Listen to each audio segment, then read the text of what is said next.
We've seen online horror and weirdness manifest itself in many different forms over the years. Cursed chain letters, creepypastas, true tales from Reddit, you get the idea.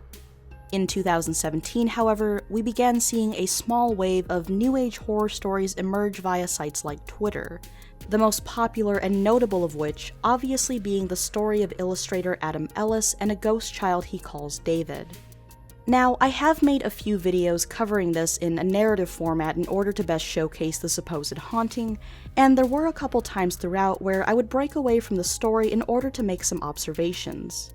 Tonight, we're going to be expanding on that, and taking a step back from the story in order to better analyze the Dear David phenomenon. At first, most of the Dear David story was about nightmares, sleep paralysis, hearing strange noises, and things of that nature. The sort of standard things you hear from someone who thinks they're being haunted. Because of this, it was easy to assume that the story, while definitely still creepy and interesting, was ultimately the product of paranoia or an overactive imagination. As the months progressed, however, things definitely escalated way beyond the point anyone expected it to. What started out as simply a man having nightmares gradually turned into videos of his pets behaving strangely, objects moving on their own, and eventually full-on photographs of the ghost child known as David. Of course, at this point it's safe to say that the Dear David story is way too articulated to actually be the product of paranoia or someone misinterpreting simple coincidence for paranormal activity. The story is just way too structured. Keep in mind, Dear David has been going on since August of last year and clearly took some thought to pull off. So, given all this, what could Adam's motivations be? For those of you who don't know, prior to Dear David, Adam Ellis was most known for his webcomics and contributing to BuzzFeed. He even wrote his own article on the site when David supposedly first showed up. Now, Adam's career as an illustrator has led many to believe that this is how he possessed the skills needed to create the now infamous photos of David. He definitely hit the creepy mark here, but just by looking at these photos, you can already come up with ideas on how he created them. Mr. Dark, a friend of mine from DreadCentral.com and Brainwaves Radio, had one of the photos analyzed by a private investigator. The photo was put through analysis software, and this was the conclusion they came to. I believe the Dear David photo has been altered, and not like it was cleaned up to make it easier to see. More like, the place where the kid/ghost is sitting was a separate layer in Photoshopped, and an attempt was made to blur the transition from the kid/ghost to the background. That's why it looks like there's a colored halo around where the kid/ghost is sitting. A blending tool transition would look exactly like that. Think of it like this. I can put a band-aid on my cheek. It has really clear borders, but if I wanted to make it look like it was skin, I would have to use a blending tool, makeup, to try and blend that color from the band-aid to my skin. The makeup in this analogy would be that glow/halo around where the ghost/kid is sitting. It's the mark of it having been blended from one portion to the other. So yes, it's very likely that Photoshop was used here, but many also think that David is actually some kind of practical prop. Of course, it is completely possible that the photos were created using a mix of both practical effects and Photoshop to finish them off. Given Adam's line of work in Creative Network, this obviously wouldn't be too much of a stretch for him. Another thing to note about Adam is that on top of being an illustrator, he is also a published author, and yes, he has been teasing the release of a new book in 2018. He's even acknowledged this and denied that Dear David is a PR stunt to promote said book. Okay, so let's give him the benefit of the doubt for a second. We can't prove if this is true or not until the book actually comes out, since we have no idea what it's even about at the moment. So if not a PR stunt, what does that leave us with? Let's take a look into something similar, the story of Manuel and the tweets that started it all for him. I've been on vacation for 2 days at a hotel close to the beach. Everything was going fine until some weird stuff started to happen. This afternoon, I was reading in my room when I heard the door open.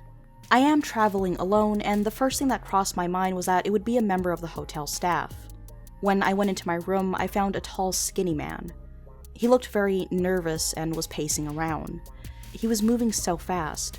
He seemed to be scouring the room or something. I spoke to him and he looked at me. That actually made me less tense because when we made eye contact, he didn't look aggressive. He was mostly disoriented and had a sad gaze. I came close to him and he grabbed me firmly by the arm. He started to speak very fast, but I couldn't make sense of what he was saying. At first, I thought he was speaking a language I couldn't recognize, but I soon started to understand a few words. He spoke Spanish, but the words were in the wrong order. Some sentences began correctly, but rapidly deteriorated. He shouted something at me, turned around, and before he left, I noticed that he was carrying a card just like the one I used to enter my room. A card like this one.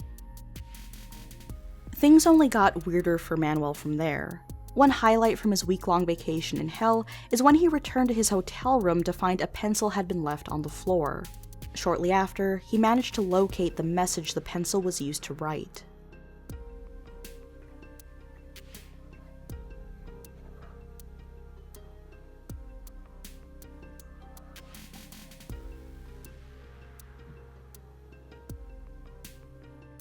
Now, I obviously can't get into the entire story right now, but trust me, it's pretty interesting. Think Dear David, but with a stalker-like figure instead of a ghost child. Anyway, yes, this was obviously all staged, but just because it was, doesn't mean it wasn't enjoyable. Manuel had started his vacation with roughly 15,000 Twitter followers, and by the time the week was over, he shot up to over 300,000. He also didn't waste any time coming out about the matter once the story was over. In fact, he's given interviews on it. He spoke to newstatesman.com and explained that the story wasn't necessarily planned out entirely. Instead, he had a general time frame and improvised whenever he needed to. He also explained, "My goal was to have a good time telling a story in a different format and in a different medium from the ones I use regularly." When the story ended, the trending topic that showed up in Spain was #ThanksManuel, with followers thanking me for how much they enjoyed it. It was very exciting. A lot of people wrote to me privately to tell me that my story encouraged them to tell their own stories and to think of different ways to do it than the usual. To have managed to provoke all of this in people is one of the things that I will remember most. Of course, this is just one case, but it is entirely possible that what we're seeing unfold with Dear David is something similar. A creative, semi-improvised story that's being told with an untraditional medium, in this case, social media. Sure, one could argue that something like this lacks significance in the world of storytelling. All you'd need to do, after all, is post stuff on Twitter. But is it really that simple? Twitter, by nature, allows us to follow along with a story as it's happening. It's extremely effective when it comes to things like cliffhangers and feeding us information in intervals. In fact, this is exactly what Adam uses to his advantage. He feeds us information in the form of a thread, causing us to follow along with every story beat as if it's got an actual rhythm to it. His posts are always systematic, starting out softly, introducing that more strange things have happened, then continuing deeper and deeper down the rabbit hole until eventually we get a payoff such as a video or photos. It's all very structured in terms of delivery. Consider how the story was told. Rather than releasing photos of David right out the gate, Adam elected to have the story be more of a slow burn, giving us just enough to nibble on each time until eventually escalating the narrative to where we are now. Think of horror movies, specifically ones that take their time with atmosphere, characters, and pacing, as opposed to relying solely on jump scares. So yes, Dear David may just be a work of fiction, but maybe that isn't such a bad thing. Now, I say we should just enjoy it for what it is and appreciate it while it lasts. Of course, given where we're at with the story now, it does seem that Dear David may be coming to a close soon, but all we can do is wait and see.